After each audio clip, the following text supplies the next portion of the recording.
اعوذ باللہ من الشیطان الرجیم بسم اللہ الرحمن الرحیم اللہ اکبر سبحان اللہ الحمدللہ استغفر اللہ الصلاۃ والسلام علیک یا رسول اللہ وعلی آلک و اصحابک یا حبیب اللہ۔ ناظرین، جس دور سے ہم گزر رہے ہیں، لوگ اتنے مصروف ہو چکے ہیں، لوگوں کے پاس اتنا کم وقت ہے کہ لوگ قرآن نہیں پڑھتے، جو حقیقت ہے، بجائے اس کے کہ روزانہ صبح تلاوت کریں نہیں کرتے۔ البتہ لوگ اس تلاش میں رہتے ہیں کہ قرآن پاک کے اندر سے ہی کچھ ہمیں ایسے الفاظ مل جائیں جس کو ہم اپنے مقاصد کے لیے، اپنی حاجات کے لیے، یعنی مانگنا تو اللہ سے ہی ہے، ظاہر ہے کہ قرآن پاک کے الفاظ بھی اللہ کے الفاظ ہی ہیں، تو لوگ چاہتے ہیں کہ کچھ ایسے الفاظ مل جائیں کہ ہم ان کو کنجیوں کی طرح، چابیوں کی طرح، کوڈ ورڈز کی طرح، پاس ورڈز کی طرح ان لاکس کرنے کے لیے، یعنی اپنی قسمت کے تالے کو ان لاک کرنے کے لیے ہم ان الفاظ کو استعمال کریں۔ اسی کو ہی ناظرین ہم وظائف کہتے ہیں۔ بیسیکلی وظائف تو ہوتے یہ ہیں کہ جیسے آپ کوئی جاب کر رہے ہیں تو آپ ایکسٹرا طور پر اوور ٹائم لگاتے ہیں، تو وہ وظائف بنتے ہیں۔ لیکن لوگ کیا کرتے ہیں کہ لوگ قرآن نہیں پڑھتے اور نماز بھی ٹھیک طریقے سے نہیں پڑھتے، لیکن ظاہر ہے کہ ایک ان کا جو عقیدہ ہے وہ بڑا پیارا ہے، وہ یہی ہے کہ اللہ کے کچھ نام پکارنے سے ہی ہمیں کچھ ملے گا۔ ایٹ لیسٹ اس عقیدے سے مراد ہم یہی لے سکتے ہیں کہ ان کا یقین صرف اللہ رب العزت کی ذات پر ہے، تو یہ بھی ایک ایمان کا بہت بڑا حصہ ہے، اور یہ بھی مطلب ایمان کی ایک بہت بڑی نشانی ہے کہ ایٹ لیسٹ کچھ اور ذرائع تو نہیں نا انسان ڈھونڈ رہا، کوئی شیطانی اعمال پہ تو نہیں چل رہا، کوئی یہ تو نہیں کر رہا کہ میں کوئی جنات کو قابو کر لوں جو دوسروں سے پیسہ چوری کر کے لے آئیں۔ ظاہر ہے کہ انسان ان وظائف کے ذریعے، ان چابیوں کے ذریعے، کنجیوں کے ذریعے اپنے مسائل حل کرنا چاہتا ہے۔ تو ناظرین، آج آپ کو جو ہم کنجی یا چابی بتانے جا رہے ہیں جس مسئلے کے لیے، وہ بہت وسیع ہے، انتہائی وسیع ہے۔ ناظرین، اللہ رب العزت کا ایک نام بصیر، بصیر کا مطلب ہے نظر رکھنے والا، دیکھنے والا، ہر چیز پہ نگاہ رکھنے والا، تمام علم کا احاطہ کرنے والا، ہر چیز اس کی نظر میں ہے۔ ہم لوگ انسان یعنی یہ بھی چاہتے ہیں کہ ہمارے پاس اتنا علم ہو جائے کہ ہمیں پتہ چل جائے ہمارے ساتھ کون سچا ہے، ہمارے ساتھ کون جھوٹا ہے، ہمارے ساتھ کون دل سے ہمیں پیار کرتا ہے، کون ہمیں صرف اپنے مقاصد کے لیے استعمال کرتا ہے۔ تو ناظرین، انسان بھی چاہتا ہے کہ اس کو کشف کا علم حاصل ہو جائے۔ کشف کا علم یہ ہوتا ہے کہ آپ کو معلوم پڑ جانا، آپ کو یہ معلوم پڑ جانا کہ کس وقت جو ہے وہ کیا ہونے والا ہے۔ یہ چیزیں کشف سے مراد ہے کہ آپ کے ذہن میں آ جاتا ہے، آپ کے دل میں یہ آ جاتا ہے کہ کیا کرنا ہے، کس وقت کیا کرنا ہے۔ تو اس لحاظ سے ناظرین اس کو علم کشف کہتے ہیں۔ تو اگر آپ چاہتے ہیں کہ آپ کو کافی حد تک علم کشف مل جائے اور کافی حد تک اللہ رب العزت کی یہ جو صفت ہے بصیر، دیکھنے والے کی، کچھ ایسی ہو جائے کہ فار ایگزامپل جیسے ایک ڈاکٹر ہوتا ہے، ایک حکیم ہوتا ہے۔ ڈاکٹر کی سب سے بڑی خواہش کیا ہوتی ہے کہ مریض میرے سامنے بیٹھا ہو اور مجھے مریض کو دیکھ کے پتہ چل جائے کہ اس کو کیا کیا بیماری ہے، یعنی کہ مریض کی جو ہے ڈاکٹر کی آنکھیں مریض کے جسم کے اندر چلی جائیں اور دیکھ لیں کہ اس کے پھیپھڑے کیسے ہیں، اس کا دل کیسا ہے، اس کا جگر کیسا ہے، اس کا معدہ کیسا ہے، وغیرہ وغیرہ، تو اس سے اندازہ ہو جائے کہ کس کے کیا کیا معاملات ہیں۔ ناظرین، تو یہ اللہ رب العزت کی طرف سے بہت بڑا انعام ہوتا ہے، تو اس کو ہم کشف کہہ سکتے ہیں۔ اور اگر آپ یہ حاصل کرنا چاہتے ہیں کشف، تو ناظرین آپ کو آج اس کی ہی کنجی بتانے جا رہے ہیں۔ ناظرین، سورہ الانعام، سورہ انعام، اس کی آیت نمبر 80 اس کا ایک حصہ ہے، میں آپ کی خدمت میں پیش کر رہا ہوں، وہ ہے واسع ربی کل شیء علما۔ اس کا مطلب دیکھیے ذرا کہ میرا پروردگار علم میں ہر شے کو سمائے ہوئے ہے، یعنی آپ یہ کہہ سکتے ہیں کہ میرے پروردگار کا علم اس دنیا کی، اس جہان کی، اس کائنات کے تمام علم کو سمائے ہوئے ہے۔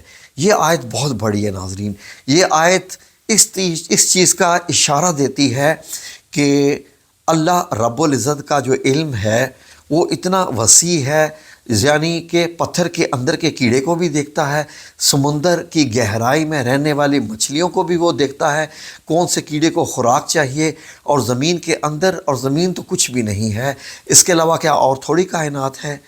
تو ناظرین، اللہ رب العزت کا علم ہے۔ اگر آپ کو اس علم میں سے، سمندر میں سے قطرہ تو بہت بڑا علم ہے، اگر یہ کہا جائے نا کہ ایک سمندر ہے اور سمندر کا ایک قطرہ علم چاہیے، تو یہ قطرہ بھی بہت بڑا ہے۔ اللہ رب العزت کا علم اتنا زیادہ ہے۔ اتنا بھی اگر انسان کو مل جائے کہ سمندر میں ایک سوئی ڈبوئی جائے، اس سوئی کی نوک پہ کتنا پانی ساتھ لگ جاتا ہے، اتنا علم بھی اگر ہمیں مل جائے تو یہ بھی سمجھ لیں کہ آپ دنیا پہ راج کر سکتے ہیں، اگر آپ کو اتنا بھی علم مل جائے۔ تو ہم یہ کرنے کے لیے کہ ہمیں اللہ رب العزت کے علم میں سے کچھ تھوڑا سا علم مل جائے، تو ناظرین کیا کرنا ہے، غور کیجئے۔ آپ کو کیا کرنا پڑے گا؟ آپ چاہتے ہیں کہ آپ کو روحانی علم حاصل ہو جائے، آپ کو اس چیز کا کشف ہو جائے، اور آپ بندے کو دیکھیں اور دیکھتے ہی جان جائیں کہ یہ بندہ کیسا ہے۔ آپ بندے کی تصویر بھی دیکھیں اور تصویر دیکھ کر بھی جان جائیں کہ اس بندے کے اندر اس کا اندرونی کیسا ہے۔ ناظرین، ہم لوگ اصل میں جس وقت دور سے گزر رہے ہیں، ہم بڑا انڈر اسٹیمیٹ کرتے ہیں، جو کہ گناہ ہے۔ اللہ کی آیات کو ہم انڈر اسٹیمیٹ کرتے ہیں۔ ناظرین، آپ یہ دیکھ لیجئے کہ ہمارے سامنے کوئی جادوگر اگر ہاتھ سے کبوتر نکال دے اور ایسے ٹوپی میں سے کبوتر نکال کے اڑا دے، تو ہم اس کو بڑے حیران ہو جاتے ہیں۔ اور اللہ رب العزت کا علم، ہم یہ نہیں سوچتے کہ یہ چیز پڑھنے سے ہمیں کیا کیا حاصل ہو جاتی ہے۔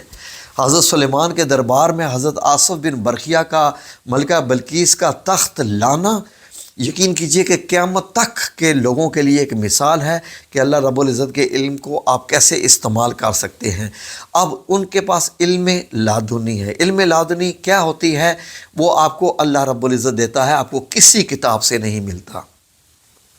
آپ کو وظائف کرنے پڑتے ہیں، قرآن پاک کو سمجھنا پڑتا ہے، وظائف کو سمجھنا پڑتا ہے۔ ہماری پوری کوشش ہے کہ آپ کے ساتھ مل کے ہم بھی یہ علم سیکھیں اور حاصل کریں۔ جتنا میں آپ کو بتاتا ہوں اس سے ڈبل، 1000 گنا نہیں، 1000 نہیں، 700 گنا، 700 گنا اس سے اللہ رب العزت علم میرے اندر ڈال دیتا ہے جب میں آپ کو چیز بتا رہا ہوتا ہوں۔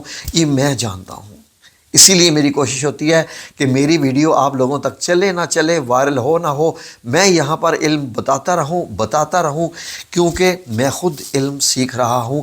اس دنیا کا ہر بندہ طالب علم ہے، ہر بندہ۔ جو بندہ یہ کہہ دے کہ میرے پاس علم سب سے زیادہ ہے، تو پھر وہ سمجھ لے کہ وہ وہیں برباد ہو گیا، وہ فنا ہو گیا۔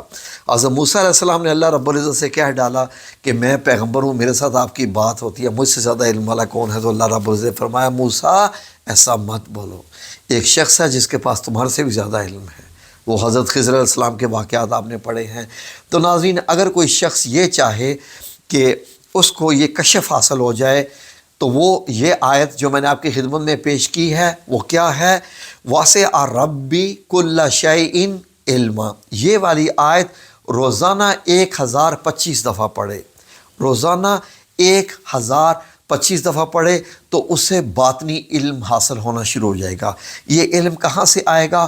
یہ اس کا کام نہیں ہے، یہ رب العزت کا کام ہے، کیونکہ جس کام کے لیے وہ پکار رہا ہے، وہ اللہ رب العزت اس کے دل پہ وارد کرنا شروع کر دے گا، اس کے ذہن میں ڈالنا شروع ہو جائے گا، اور وہ بندہ پھر لوگوں کے دلوں پہ راج کرے گا، عزت حاصل کرے گا۔ اور حتیٰ کہ کوئی بچہ بھی سبق نہ یاد کرتا ہوگا تو وہ بندہ 1025 مرتبہ یہ آیت پڑھ کے اس بچے پہ پھونک دے گا، تو وہ بچہ بھی انشاءاللہ ایسا عالم فاضل بنتا جائے گا کہ وہ پڑھائی پہ ایسا جو ہے وہ توجہ دینے لگ پڑے گا۔ یہی چیز 1025 دفعہ پڑھ کر، اگر پانی پہ دم کر کے اگر آپ کسی کو پلا دیں اور پھر اس کا علم اور نالج دیکھیں، ناظرین یہ اللہ رب العزت کے کمالات ہیں، آپ نہیں جان سکتے۔ ہر آیت اللہ رب العزت نے کیا فرمایا کہ اگر میں قرآن کو کسی پہاڑ پہ نازل کرتا، پہاڑ سے مراد پتھر ہے، تو وہ بھی ریزہ ریزہ ہو جاتا، قرآن پاک کے علم کی اتنی طاقت ہے اور اتنا خوف ہونا چاہیے، لیکن ہمیں نہیں ہے۔ تو ناظرین، یہ وظیفہ آپ کیجئے، اور وظیفہ کرنے سے پہلے آپ کو کم از کم 3 بار درود پاک پڑھنا ہے، اول اور آخر، پھر 1025 دفعہ روزانہ۔ کوئی مشکل نہیں ہے، 10 تسبیحیں بنتی ہیں، چھوٹی سی آیت ہے، اور پھر اس کے بعد آپ مجھے دیکھ کے بتا دیں گے کہ آپ کیسے ہیں، آپ اچھے ہیں یا برے ہیں۔ تو اس کے بعد جب آپ لوگوں کی طرف دیکھیں گے نا، آپ کو جب پتہ چل جائے گا کہ یہ بندہ کہاں سے بول رہا ہے۔ پہلے بھی میں ایک آیت آپ کو میں نے بتائی تھی، آپ کو یاد ہے؟ آپ کو میں نے بتائی تھی 10 نمبر آیت سورہ الکہف کی، وہ بھی اسی مقصد کے لیے ہے، اور یہ بھی اسی مقصد کے لیے ہے، لیکن یہ اس سے خیر اپنی جگہ پر دونوں کی طاقت جو ہے وہ بہت خاص ہے۔ لیکن یہ ناظرین، یہ جو آپ کو بتا رہا ہوں، یقین کریں کہ آپ کا علم، آپ کی نظر، آپ کا وجدان، آپ کی جو ہوتی ہے نا کہ دور اندیشی آپ کی، وہ کتنی بڑھ جائے گی۔ لوگ آپ کو عالم فاضل جاننا شروع کر دیں گے۔ کیوں؟ کہ آپ کے اندر یہ والی طاقتیں آنا شروع ہو جائیں گی۔ اور وہ خوش قسمت جو بھی اس کو پڑھے، یقین کریں کہ وہ خوش قسمت ہی ہوگا جو اس کو پڑھے گا۔ اللہ رب العزت کرے کہ ہم لوگ قرآن پاک کی اہمیت کو سمجھ جائیں، ان آیات کی اہمیت کو سمجھ جائیں، اور پورا کا پورا قرآن ہی پڑھیں، تو ہمیں ہر چیز حاصل ہونا شروع ہو جائے۔ یہ تو کنجیاں ہیں نا، آپ کو خزانے ہی مل جائیں پورے، اگر آپ روزانہ قرآن پاک پڑھنا شروع کر دیں۔ یہ ایک خزانے کی کنجی ہے، چھوٹے سے خزانے کی، جتنی سمندر میں ہے ایک سوئی ڈبوئیں اور اس میں سے نکل آئے، یہ اتنا ہے بس۔ اور اگر آپ پورا قرآن مجید پڑھیں تو آپ کو پورا سمندر مل جائے۔ جی انشاءاللہ۔ جزاکم اللہ خیر۔ اللہ آپ سب لوگوں کو اپنی زمان میں رکھے، آمین یا رب العالمین، برحمتک یا ارحم الراحمین۔